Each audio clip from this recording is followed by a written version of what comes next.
Ang ipapakilala naman ko naman sa inyo ngayon is our main speaker. Ayan, sobrang excited ako sa topic ng ating speaker today. So, she is a psychologist. So, Vice President din siya sa Alliance of Filipino Families for Mental Health. She is also a college professor. Ayan, si Ma'am Sally Bongalonta. Hello po, Ma'am Sally. It says great minds discuss ideas, average minds discuss events, small minds discuss people. Ito ngayon yung sitwasyon natin ngayon. Ang daming mga tao ang dinidiscuss tao, no? Mga marites. May mga problema pinag-uusapan mga tao, ay inaano natin, kumbaga sinisisi natin, uy si ganito, si ganyan, ganito. Okay, so ano yan, small minds sila, no? So we should not be like them. Okay? And there are those average minds din discuss events. Yung mga nangyayari, ganito sa Israel ngayon, ganito, pero walang mga solusyon. Basta lang pinagdi-discuss nila, sometimes pointing finger, wala ring nangyayari. So I encourage everyone to be great minds. Let's discuss ideas. Paano ba natin to masusolusyonan? Okay? So ang topic natin, strategies for self-care and stress reduction techniques. Kung iisipin, madali lang to, no? Ano lang strengthen self-care. Oh, siguro pag tinanong ko sa inyo, marami na kayong pwedeng masabi na self-care, no? Pero ang hirap gawin. Kung siseryosohin natin ito, di ba? Ang hirap yata yung sasabihin natin na self-care. Kaya sasabihin ng iba, ma'am, kasi kailangan magtrabaho. Ma'am, kasi kailangan gawin ko ito. So nakakalimutan ko na hong magdasal. Nakakalimutan ko na po kumain ng maayos. Minsan, ang tulog ko ganito na lang po. So paano ka ngayon magkakaroon ng self-care kung ganyan ang mga sasabihin natin ng mga tawag dito, yan yung mga rason, no? So first we have to understand ourself. Kumusta na ba tayo ngayon? Kagaya ba tayo doon sa mga nagsasabi na wala na akong magagawa sama na lang ako sa current. Parang gano'n na lang, walang magagawa. But I know we can. Mayroon tayong magagawa. Understanding the self is having insight into one's own behavior. Yung behavior natin, tayo ba ay wala na, hindi na lang tayo gumagalaw, hindi na lang ba tayo gagawa ng paraan para maayos? Kasi sometimes we really have to risk to be able to do something better, no? So, kumusta ang attitude natin? Palagi na lang ba tayong nawawala ng pag-asa? Palagi na lang ba tayong ang sinisisi natin yung iba, ang sarili natin hindi? Okay? So, alam ba natin ang ating mga strengths and weaknesses? The ability to say and know what he or she is good at or needs improvement, napakalaking bagay. Okay? Yung masasabi natin na good ako dito, kagaya kanina, sinasabi nyo, no? Good ako dito. Ito yung aking na-accomplish. So these are the things that will help us. Okay? Self-understanding is one of the highest goals in psychology. Sa psychology, ang hirap pag ang tao hindi tanggap, no? Ang kanyang sitwasyon. Okay? Tanggap ba natin ang ating weaknesses, lalo na willing ba tayo to help ourselves and overcome it? Challenge ito sa amin during therapy sessions. Kung paano namin ma-explain at makuha yung mga clients namin na maging open, no? At huwag ikahiya, sabihin na ito ang aking weakness. Dito po ako nahihirapang tanggapin. So kailangan maintindihan natin bakit kailangan nating maging open, no? Nakita natin noon before the mental health law, na wala pang law, ang daming mga tao na suffering in silence, hindi nag-open. Kaya hindi sila natutulungan. But when they started opening up, telling people that they need help, somehow nakakatulong, di ba? Kaya natutuwa ako na marami nang nag-aano sa amin, nag-approach sa amin. Natutuwa ako kasi meron ng awareness. Pero nalulungkot ako dahil ang dami na pala ngayon. No? Natutuwa ako dahil somehow open na sila, pero the fact na ang dami na pala, nakakalungkot. Ganito na ba talaga ang mga Pilipino ngayon? Lalo na yung mga, and this is something na very, sa akin, alarming.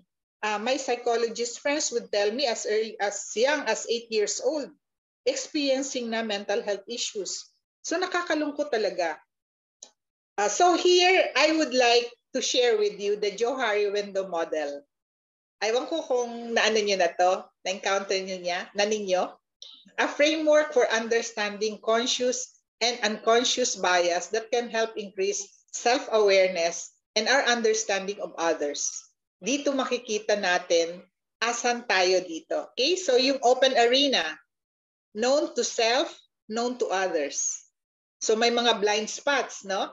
Unknown to self, known to others. So ibig sabihin hindi mo alam pero yung ibang tao alam na. Okay? So hindi mo pala alam na ikaw ay matampuhin. Pero ang alam ng iba, matampuhin ka. Kaya hindi ka tuloy nila ma-approach. Okay? So there's that hidden arena, known to self, known to others. So hindi alam ng ibang tao, hindi mo din alam. So paano mo malalaman ngayon kung ano itong nararamdaman mo? Kasi hindi ka nag-open. Hidden lahat ang mga feelings mo. Okay. Unknown arena is unknown to self but known to others. Okay. So, itong Johari window na to is for self-reflection. Para makita natin saan ba tayo dito sa window na to. The Johari window is an exercise that helps you gain a better understanding of yourself and how others see you. Okay?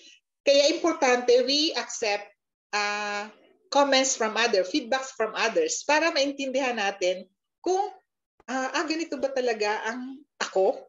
Kasi minsan hindi mo alam, ganyan ka pala no? So it was created by psychologists, dalawang psychologists, no? Si Joseph Luft and Harrington Ingham in 1955 as part of their work on group dynamics. Narinig nyo na ba yung group dynamics? Malaking bagay din ito na nakakatulong para maintindihan natin ang isa't isa. Okay? So, Joseph Luft and Harrington Ingham named the model by combining their names. So, Joseph is Joe and Harrington, Harry. Kaya naging Johari window model. Okay? So, pwede nyo yung i-google. Ito is mas i-google nyo to, hindi kayo may stress. At least maiintindihan nyo kung ano itong theory ng Johari window. So anong benefits ng using the Johari window concept? Improve self-awareness. So aware ka na ngayon na kailangan mong i-overcome yung mga weaknesses mo. Okay? Matanggap mo ito at you will do something, cooperate with the treatment plan, okay, to address human weaknesses. So malaking tulong ito sa amin mga psychologists na maging open kayo. You will cooperate with us. Kasi aware na kayo sa inyong mga weaknesses and also your strengths. Okay? So this is also improved communication. Kaya nyo nang maka-accept ng criticism, ng mga fraternal corrections. Okay? So, improve teamwork. Pag alam mo na, hindi ka na mahiyain at hindi ka na maramdamin, you can be a part of the team. Open na kayo sa isa't isa. Pero there is respect and there is, kumbaga, naiintindihan nyo ang kahinaan ng isa't isa. Pero hindi nyo kinikimkim if you feel you have to raise a point. Diba? So ito yung maganda sa team. Hindi, you disagree not being disagreeable. So lahat na bibigyan ng chance to be heard. Okay? So yun yung benefits ng Johari window concept. At yun ang nakakatulong sa amin para mapaintindi namin sa aming mga clients kung bakit andyan kayo ngayon. Kung ano ang dapat nyong i-improve sa sarili nyo. Kasi understanding the self will help us understand other people. Kasi nakikita natin na hindi na tayo yung mapanghusga. No? Sabi noon, bawal ang judgmental. No? Hindi na natin mahuhusgahan kasi alam natin na tayo din pala ay ganun. No? So there's no perfect in this earth. Aware of our strengths and weaknesses, we will be able to be patient with the shortcomings of others. Okay? So the ideal window is open arena. Yun, yung number 1, open arena. Known to self, known to others. So wala na tayong tinatago. Okay? But of course, may mga bagay din na we keep things to ourselves. Not everything we will, kung hindi naman yun makakatulong, di ba? So you keep it to yourself. Okay lang yun. Pero ang importante, to be able to make other people help you or understand you, kailangan wag kang maramdamin. At kailangan maging open, no? Maging open tayo. I can understand why some clients hide their identity. Doon ako nahihirapan minsan eh. Iba-ibang mga pangalan ang binibigay. Hindi ko na tuloy alam sa dami-dami. Hindi ko na tuloy alam sino ba tong tao na to, no? So, but I understand. Wala pa sila sa ideal window. Okay? Hindi pa sila ready doon sa open area. Mahirap for us to help them if people are not yet in this area kasi mahirap maghula. So, imbis na madali na yung maisip naming tulong, iikot-ikot pa kami. Di ba? So then, to protect them, we have the data privacy law. Ito naman ang pinapromise namin sa mga clients. Everything that we talk about in the session room is confidential. Hindi yun dapat malaman ng iba. Kumbaga, everything in the room remains in the room. Okay? So, hindi dapat natatakot ang mga clients to be open with their mental health professionals para matulungan kayo. Diba? Imagine kung hindi nyo sasabihin, minsan kayo din ang magsasuffer. Baka mamaya maling gamot ang ibigay sa inyo. Maling approach ang gawin sa inyo. So hindi talaga makakatulong pag hindi kayo dumating dito sa open area ng Johari window. Okay? So with clients in the open area, there will be a smooth transition and therapy goal will be achieved. Okay? So this is one area I encourage our clients to look into. Be open. Okay? But of course, yun nga, sabi ko nga kanina, practice prudence and wisdom. Talk to right people and know your rights. Di ba? Alam niyo yung may right kayo and that has to be protected. Ang goal natin is to be able to build authentic personality, authentic relationship, and non-negotiable values to achieve teamwork. So ang value natin is halimbawa, pagiging matulungin. Di ba? Sinasabi nyo kanina, anong quality na sineselebrate nyo na ngayon? Matulungin, maawain, mapasensya. So these things, this should be non-negotiable anymore. So yun yung goal natin sa mga ginagawa natin to improve ourselves.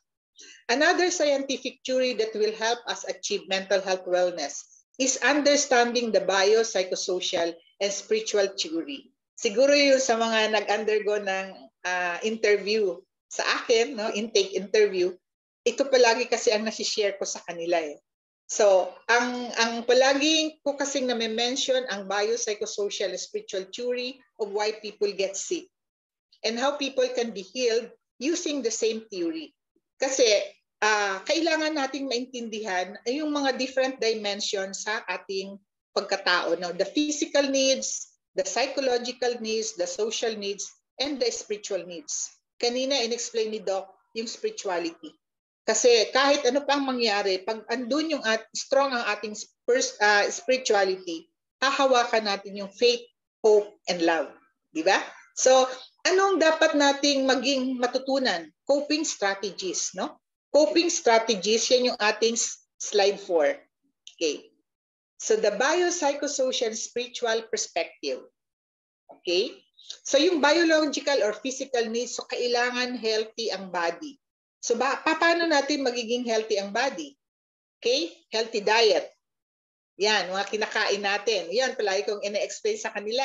Baka mamaya yung kinakain nyo, kaya tayo nako-COVID, very low na ang ating ang ating immune system. Dahil ang mga kinakain natin, junk food, no? Yung mga milk tea, yung mga burger, mga french fries, akala ba natin nakakatulong yun sa atin? So, look into it, no? Exercise, wala nang exercise, palagi nang nasa cellphone, nasa laptop, no? Okay, so, right amount of sleep. So, itong mga bagay na to, napaka-importante. If you get 2 hours of sleep, what will happen to you? If you sleep in the evening, in the morning, not in the evening, anong mangyayari sa'yo? Okay, so that's the biological side. Okay, and there's the psychological side, no? Acknowledge our emotion. Minsan happy, minsan sad, no? Pero yun na nga, pag hindi natin ito na-acknowledge, ma-stress tayo, madidepress tayo. Okay, so make daily routine.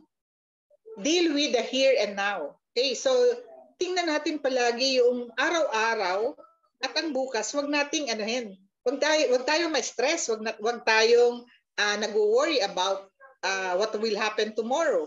Ang importante ngayon, paano natin ito ma-handle, no? Mga situations that come our way. Cultivate optimism. Maging optimistic tayo. Huwag tayo maging negative. Kasi pag negative na, wala nang hope, wala nang faith, wala nang love. So always be optimistic. Yun, I would also encourage journal writing, okay? Sense of humor, paminsan-minsan, okay? So, and the other one is social. The need to reach out to people, okay? Narinig ko yan kanina doon sa pinag-usapan nyo, no? Sa will. The need to reach out to people, no? Talk to a friend. Engage in enjoyable activities at home and with your friends, no? Start a new hobby. Ito yung mga to na kailangan balansehin natin. Huwag yung palaging work. Okay? So we have some social activities. So sa ngayon, I would encourage everyone to limit social media exposure.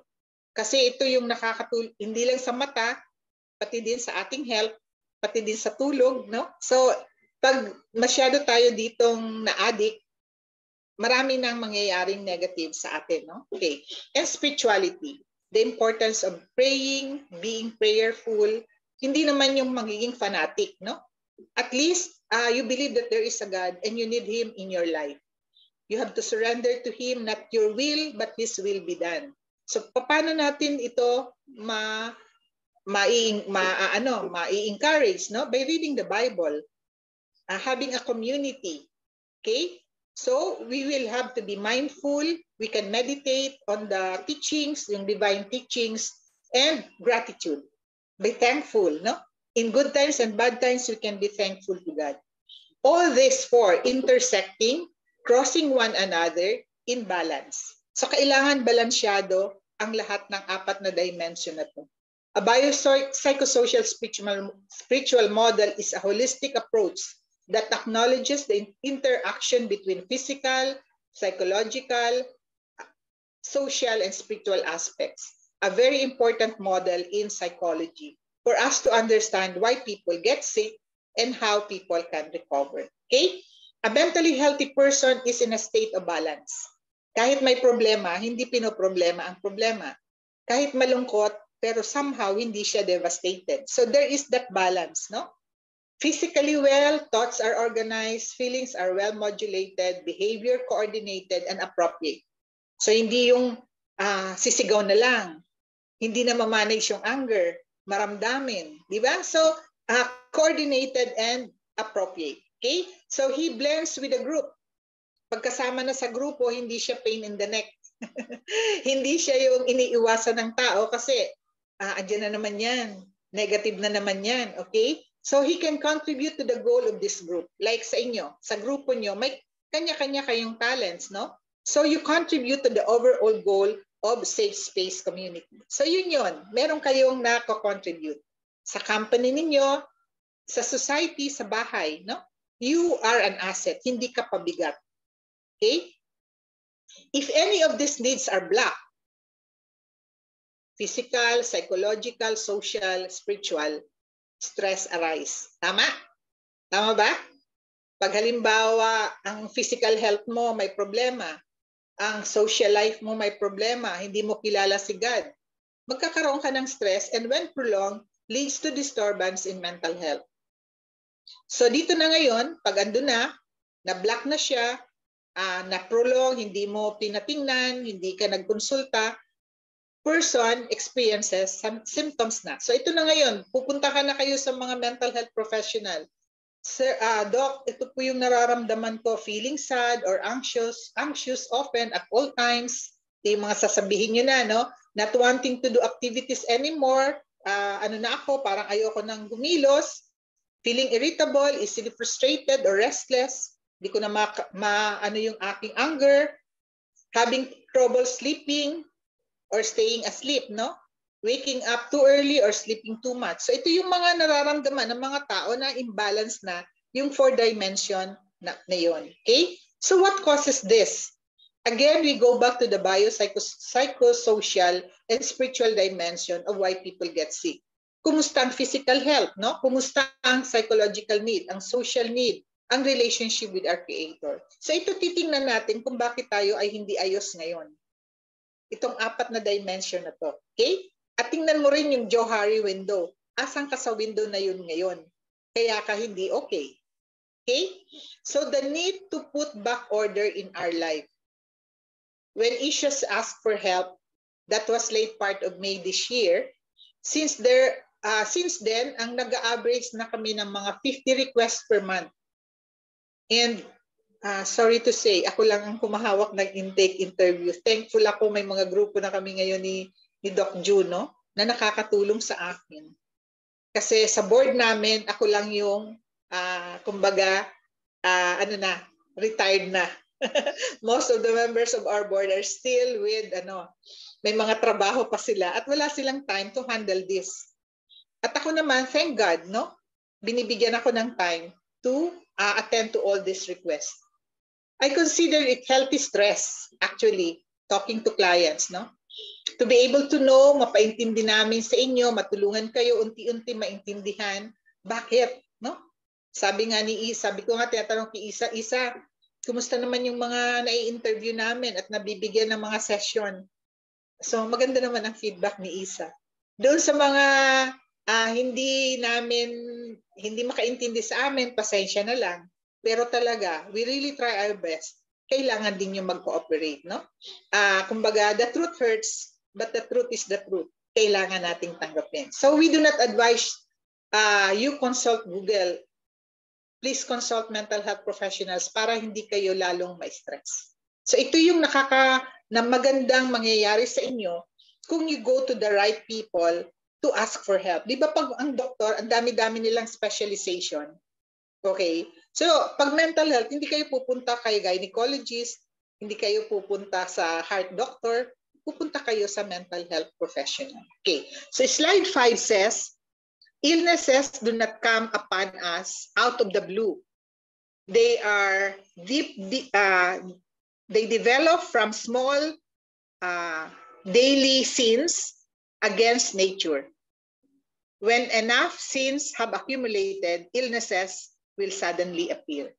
Kasi nung una, sakit lang ng ulo, di ba? Hindi mo inintindi. Tapos nagkaroon ka na ng mga ibang nararamdaman. Kakabaka ka na, namamanhid ka na.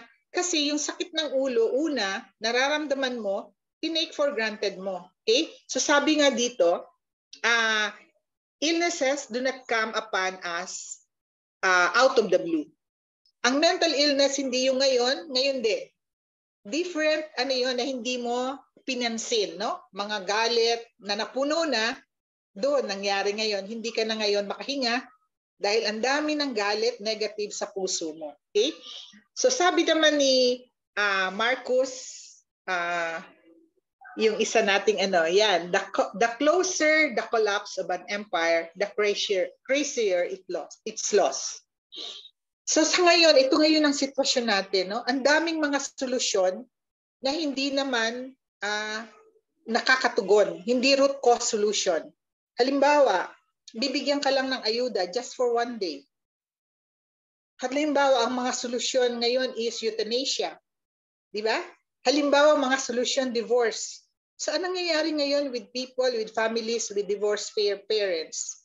Ang daming mga kabataan na crazier ang law daw dahil imbis na masolve ang problema, lalong na-complicate ang problems. Okay, so ang ibig lang sabihin neto is listen to our body. Do not abuse our body. No? Nagbibigay na ng red flags, we ignore. So when red flags are there, sakit lang ng ulo, hindi ka makatulog and everything, consult a doctor kaagad. Okay? And look at the 4 dimension. Baka somewhere there, nagpapabaya ka. Okay? Simple lang kung iisipin. Ang need for self-care. What activities are good for self-care? Yun. Sasabihin nyo, ma'am, self-care activities can range from physical activities, exercising, eating healthy, mental activities such as reading a book, ganyan. So, ang nalulungkot ako, sasabihin sa akin ng mga nasa call center, ma'am, alas 12 ng gabi, andun po ako sa gym. Nag-exercise.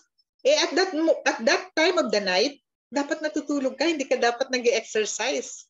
So hindi ibig sabihin na porque nag-exercise ka at that middle of the night, ay healthy yan.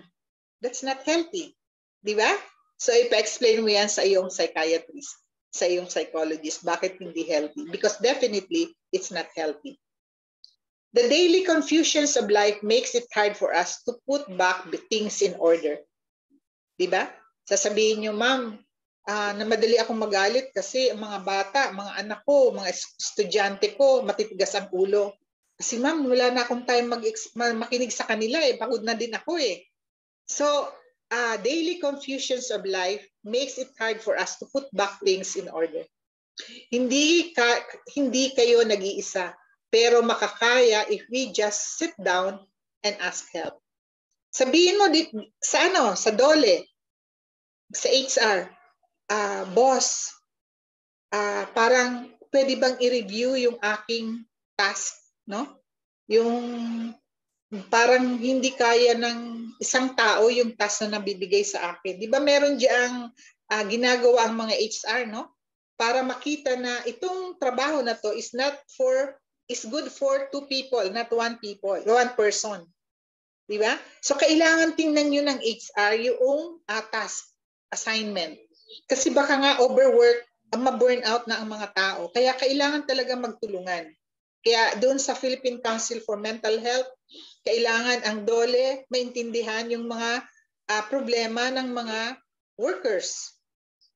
Maintindihan yung problema ng mga companies, no? Mga empleyado, mga schools, sabi nga nila, ang mga estudyante daw ngayon, sobra na ang mga workload, mga school activities. Kaya sila ngayon, ang hirap ng mga kabataan ngayon, nabu-burn out na rin sa school activities na binibigay sa kanila. And here we psychologists recommend techniques. So naririnig nyo kami palagi, pause muna, meditate, practice mindfulness, forgive, pray. Kasi itong mga daily confusions, pag nagpatuloy ito at hindi kayo huminto, yun, may stress kayo lalo, magiging anxious at nakakatakot. Kung one day, yung stress na to, yung anxious feelings na to, hindi na nyo makaya, mapupunta na kayo sa mental institution. At sana hindi ito mangyari. Diba? Okay. So, mental health awareness. Kumusta ang environment that we are in? Kumusta ang bahay? Kumusta ang workplaces? Ang communities? Ang neighborhood? Ang government programs? Siguro marami kayong i-feedback sa atin na negative. Well, I understand. Pero at this point in time, ang sinasabi ko is we cannot change other people. We have to change first. No? Kung ganyan muna ngayon, limbawa, hindi kayo na-admit, kagaya ni Isa, kung saan-saan daw siya pumunta after 1 month pa may schedule, pero she tried her best na huwag maghinto doon at napunta siya sa amin. And thankful ako, in-accommodate siya ni Doc June. Kaya I see a new Isa now, no? Organizing this, nakakangiti na, hindi kagaya nung una ko siyang napakinggan. So, thankful tayo kay God dahil may mga good developments na sa inyo ngayon. Okay? So, be part of the solution, not the part of the problem. Ito yung magiging natin ngayon. Kung ganyan pa ang gobyerno natin ngayon, kung ganyan ang mga kasamahan natin sa bahay, be part of the solution. Kumbaga, mag-ilaw tayo sa kanila. Imbis na magreklamo, intindihin natin sila. Yung mga good qualities, di ba? Patient, self-control, these are the things that will help us to understand them. So, how do you respond to today's challenges? Do you consider yourself important to society? So, dapat ito maintindihan nyo. No? How do we respond to challenges? Negative ba tayo or positive? Okay? So, the question now is, how do we react? Okay. So ito yung napakagandang iwasan natin ngayon, yung negatively reacting to situation that comes our way. So we should be part of the solution. Sabi nga ni Bruce Lee, mistakes are always forgivable if one has the courage to admit them. Okay. So kanina, sinabi sa atin ni Doc na mention niya yung Desiderata. Ito din ay isang poem na I get consolation, no? Kasi ito yung situation ng mundo pala noong pang 1600. If you look at this i-google niyo yung Desiderata. Ang common myth is that the Desiderata poem was found in a church, Baltimore Church daw, in 1692. Kaya copyrighted siya in 1927 by Max Ehrmann. Okay. So, 1692. Anong year na tayo ngayon? 2023. Pero ang situation na sinasabi ni Desiderata, pare-parehas. Tao noon at tao ngayon, ito ang sitwasyon.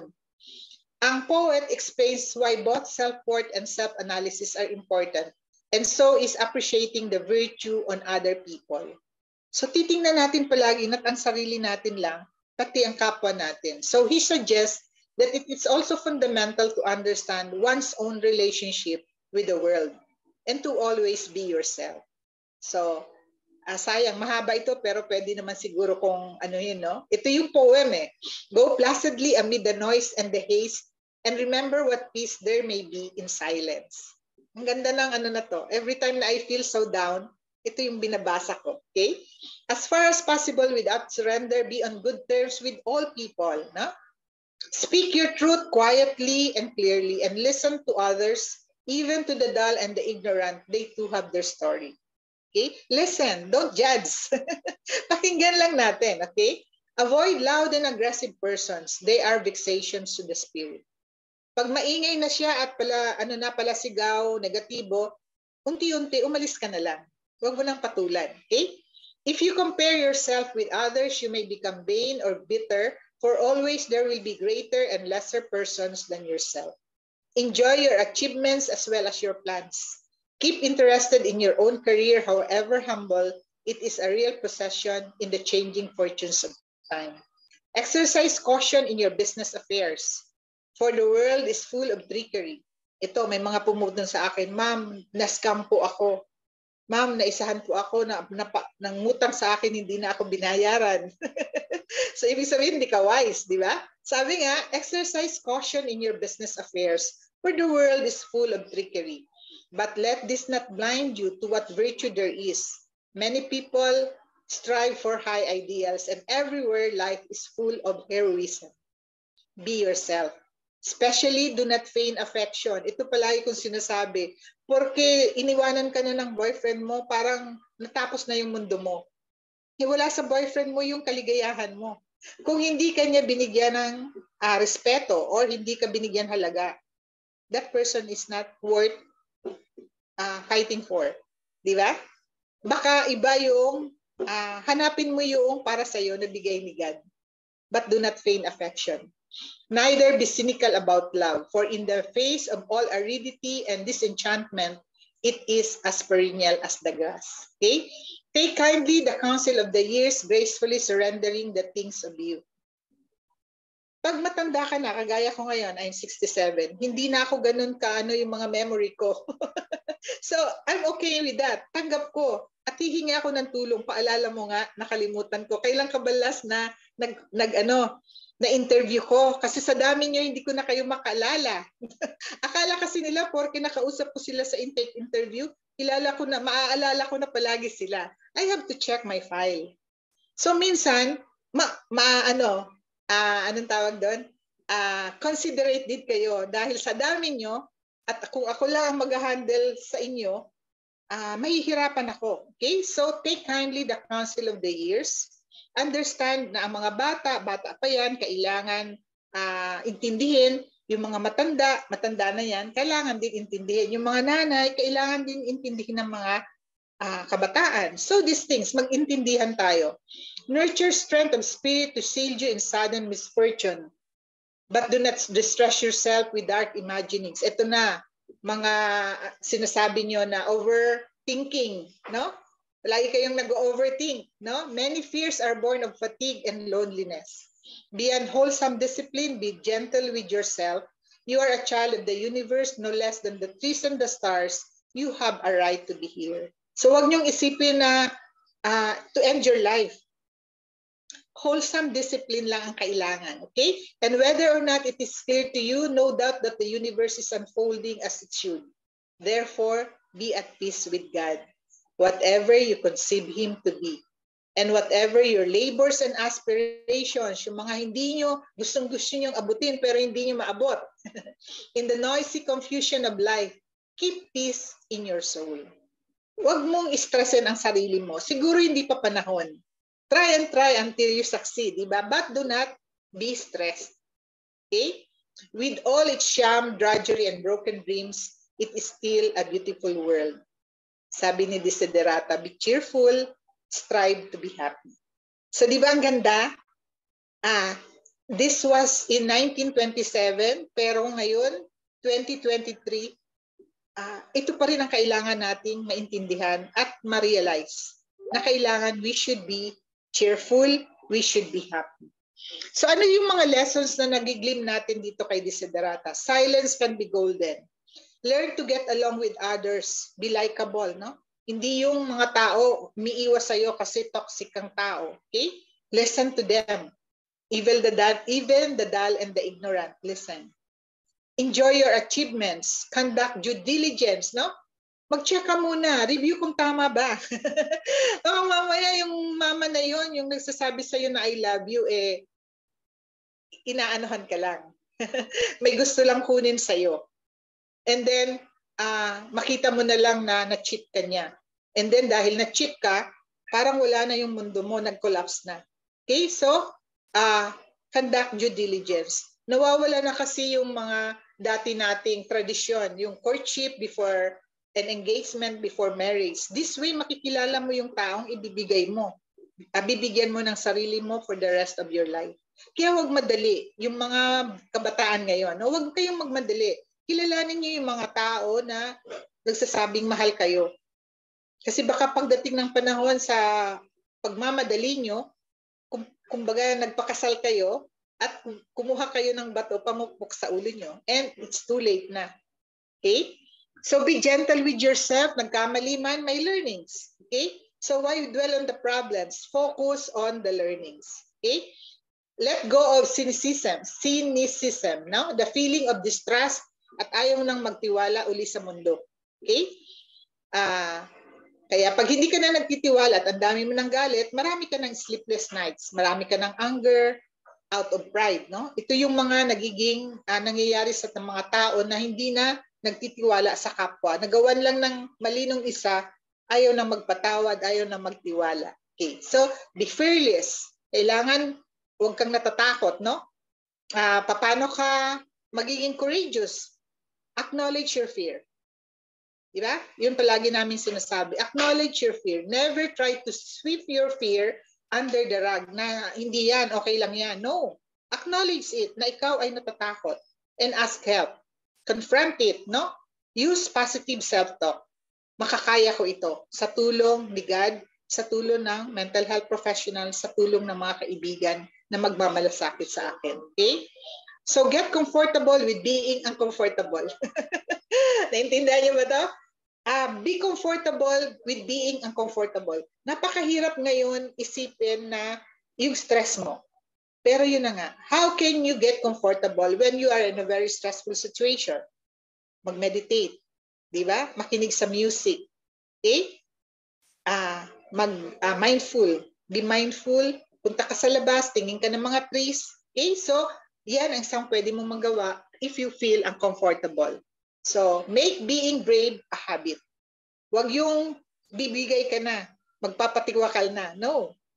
Ang ganda ng bukas pa. Okay? So, practice mindfulness, find a mentor, embrace your failure. Okay? So, be at peace because peace is no to violence. Huwag kang makiaway, huwag kang nakikipaggera. Kasi hindi makakatulong sa iyo. Okay? So, slide 7 is saying, it's a quote from Psalm 95. If today you listen to His voice, harden not your heart. Itong mga pinagsasabi ko sa inyo sa mga sessions natin, if you listen to God talking to you through me, through the mental health professional, harden not your heart. Kasi minsan yung iba, sinasabihan mo na kung anong pwedeng gawin para matulungan siya, resistant, no? Ayaw makinig. So, wala kaming magagawa kung ayaw makinig. Sabi din ni God, if today you listen to my voice, harden not your heart. Because if your heart is hardened, paano makakapasok si God para matulungan ka? So harden not your heart. Okay? And always remember that there's beauty in everywhere. Kailangan lang talaga is makita natin ito, and that if we believe that there's a God, we will lack nothing. Kasi kung nakikita natin lahat maganda, wala na tayong makikitang pangit, ano pa ang hihingi natin? Hindi na tayo magkakaproblema kasi even the dull and the ignorant, kaya nating makita na maganda.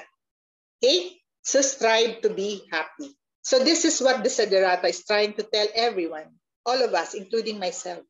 We have to be happy. Be cheerful, strive to be happy. And happiness is living in harmony with God's creation.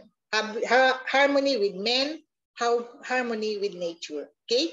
And wrong road to happiness is pursuing pleasure. Kumukuha ka ng happiness sa kapwa mo, and they will disappoint you because they're not perfect. They can only do so much. Di ba? And material things. Sa pera, wala dyan ang happiness. Pag ang pera ang number one mong ipupursue, madidisappoint ka din. Okay? So, to have self-care, be aware of the nature of man. Ito yung nature ng tao. Hindi perfect. Part fault, part perfect. Okay? Sabi ni God, my grace is sufficient for you, for power is perfected in weakness. So, inalaw ni God na may mga weaknesses tayo para hindi tayo maging mayabang. Okay? So, my slide is about the nature of man. Ito yun. We were given knowledge and will. No? Okay, the nature of man. Ang tao, hindi kagaya ng mga hayop na walang knowledge, walang will. Ang tao pwedeng mag-say no, pwedeng mag-say yes. Okay? Ang tao pwedeng maging okay siya sa tama or okay sa mali. It's our will, no? So, may 4 na klaseng tao, and I just hope na makita nyo dito kung asan kayo, no? Beastly, yung mga tao na mga pig, no? Beastly, lustful, gluttony, shameless, mga walang kahihiyan. Hindi nahihiya sa mga ginagawa nilang mali. And these are the pigs. Another kind of nature of man is brutal, dogs. Yung bark na lang ng bark, no? Nangangagat. Ito yung mga dogs, no? Nangangagat, ng bark, causing injury to others. At yung mga satanic, pinapag-away niya yung pig saka yung dog. Okay? So, nagpo-provoke siya ng rebellion. May mga kaibigan ba kayo na ganito? Pinagsasabong kayo? So, these are the satanic kind element in men. Okay? But there is this nature of man that I hope everyone will desire to be, yung divine. When properly attended, would repel the evil by exposing its true nature, controlling appetite and passions. So nakokontrol mo yung emotions mo, nakokontrol mo yung desire to be sobrang kumain, lustful. So yung mga mga passions mo, nakokontrol mo. So yung 4 dimensions na sinabi ko kanina, bio, psychosocial, spiritual theory, balance siya. No? So hindi ka magiging kaaway ng mundo. You will sow peace in the world. Kasi maiintindihan mo. So I just hope if you are a pig now, if you are a dog now, if you are satanic now, aim to be divine. Kasi ang nature ng man, ganito talaga, 4 yan. Pero once I was a pig, once I also was a dog, once I was also satanic. Pero I'm thankful with the help of God, I'm hoping to be in this element, divine. Maging peacemaker ka, makatulong ka sa kapwa mo, at alam mo din kung kailan mo sasabihin ng enough is enough. Kasi ang kalaban natin are not people. Ang kalaban natin is this evil that roams around, creating havoc sa humanity. So wag mong sasabihin ang kalaban mo gobyerno, ang kalaban mo asawa mo, ang kalaban mo ay ang kaibigan mo. No. Victim lang sila ng kanilang weaknesses. Kaya they are dogs, they are pigs, and they are satanic. So be allied to them by being divine.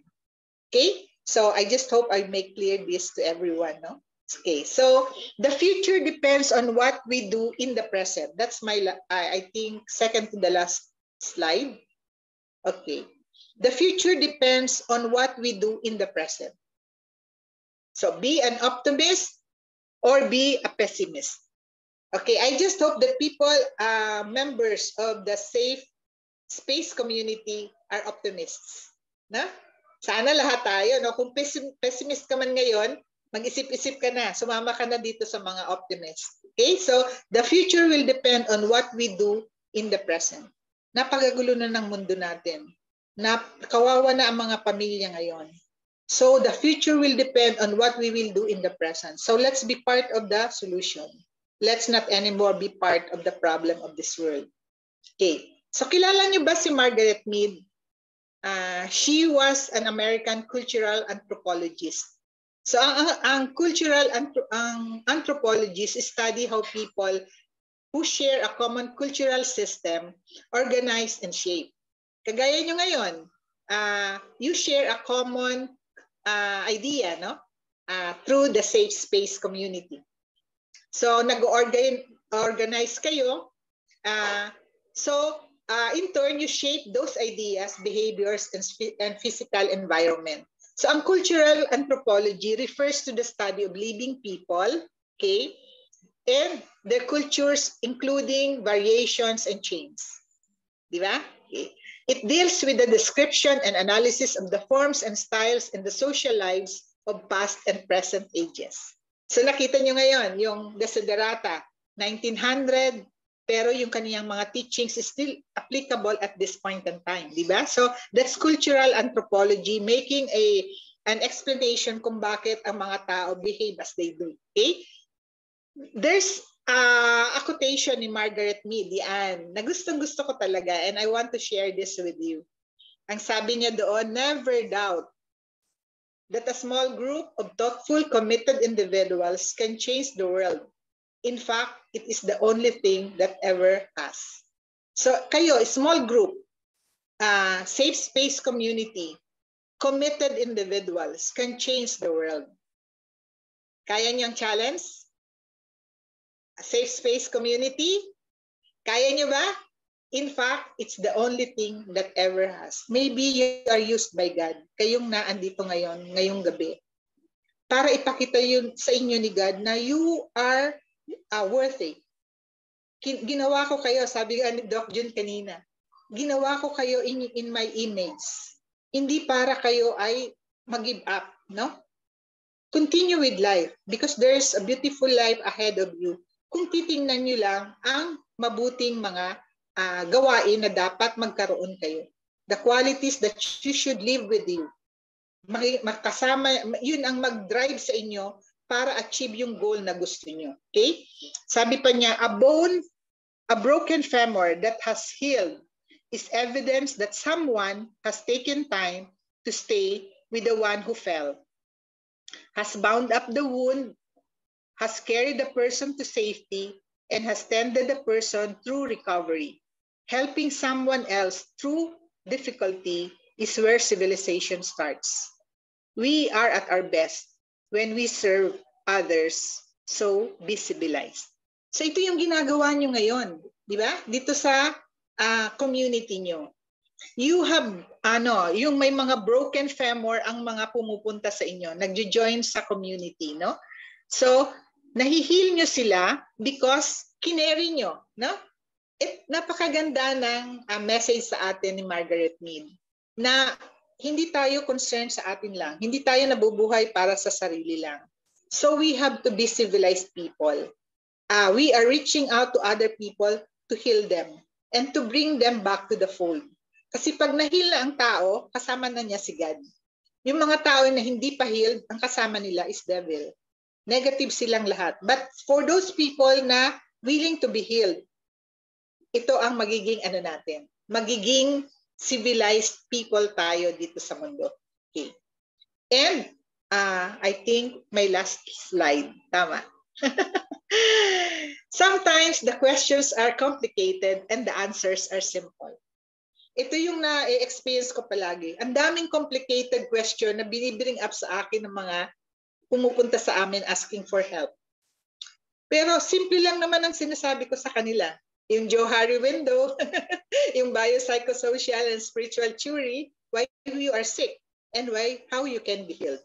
So don't complicate your life, because when you come to me, I will answer you with simple answers na kailangan makita nyo sa sarili nyo. Okay? So everything in life goes back to basic. Okay? Goes back to basic. So anong basic natin? Faith, hope, and love. Sabi nga ni Doc kanina. So kung wala kang faith, wala kang hope, wala kang love, wala nang saysay ang buhay mo. Okay? So we should be great minds. Kasama ko na ba kayo? Maging great minds? Okay? So let's practice self-care. Seriously take this series to heart. The Johari window, the biosocial and spiritual theory to achieve mental health balance. Sa ngayon, ito muna ang ibibigay ko sa inyo. Maybe later on, marami pa akong pwedeng i-share sa inyo. But at this point in time, focus on Johari. Tingnan niyo ang sarili niyo, asan kayo ngayon. Okay? And the biopsychosocial and spiritual theory para maiayos niyo ang buhay niyo. Okay? So learn strategies for self-care for stress-free days. Pag yun ay na-balance nyo, mawawala na yung stress, mawawala na yung anxieties. Okay. Sino yung nagsimba ngayon? Ako, nagsimba ako sa Catholic Church. At ito yung na-receive kong message sa mga readings today. No? In the first reading, this is God's promise. The Lord God will wipe away the tears from every face. Imagine, sabi ko kanina nung nagsisimba ako, yung narinig ko to, sabi ko maganda itong message ko sa sa webinar mamaya. So true enough, it summarizes my whole talk ngayong gabi. So God's promise is the Lord God will wipe away the tears from every face. And the second reading is a letter of Paul to the Philippians. Sabi niya, I know how to be poor and how to be rich. I know how to live in humble circumstances, and I know also how to live with abundance. So mayaman man, maghirap man, o yumaman man, balansyado siya. Saint Paul was contented with life. Kahit siya naghirap, he did not, he always thank and praise God. In good times and bad times, we can all praise and thank God. And if we are contented in life, we depend on God. And that's faith, no? And our burden will be light. So yung gospel reading is very strong. Sabi niya, when God called, those who will respond must be ready for the banquet. Because many are called, but few are chosen. Okay. So ngayong gabi, I hope you were one of those called today, no? Blinded by the world, dahil yan, na-blind kayo ng world, kaya kayo nagkaroon ng depression, anxieties, personality problems.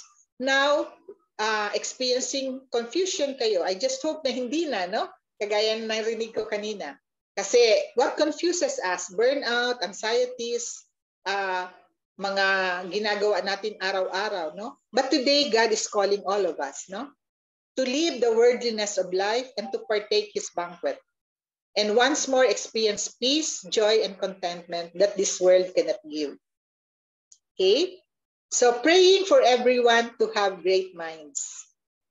Maging matalino na, practice self-care, and enjoy a stress-free life. And one day, like me, become advocates too of mental health. Then we will have mentally healthy citizenry. So yan yung aking challenge sa lahat. So let's celebrate. The month of October is Mental Health Month. Okay? So salamat sa lahat.